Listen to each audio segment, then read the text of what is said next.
Il est 22h23 hier soir, quand le TER quitte la gare de Dijon, en direction de Dole. 30 minutes plus tard, il percute deux véhicules sur ce passage à niveau. Vite, aidez-nous! Aussitôt, l'alerte est donnée par cette dame qui promenait son chien. C'est un train qui a tapé des voitures, il y a des gens qui crient dans les voitures et je pense qu'il y a des morts.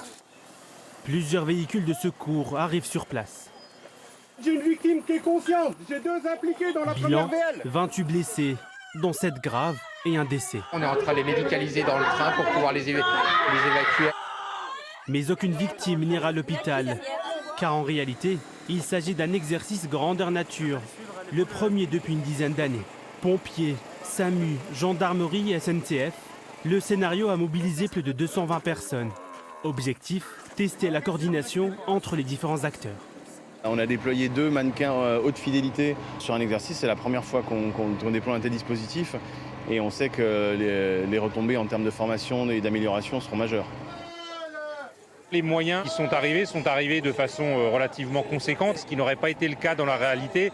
Les engins seraient arrivés de façon beaucoup plus échelonnée, ce qui aurait fait effectivement une organisation un petit peu différente. C'est pour ça qu'on a besoin de travailler ces situations de crise qui arrivent dans la vraie vie, si je puis dire, hélas, trop souvent. Au même moment, une cellule de crise est ouverte à Dijon, au sous-sol de la préfecture. Il est 2h40, je vous propose qu'on tienne notre point de situation numéro 4.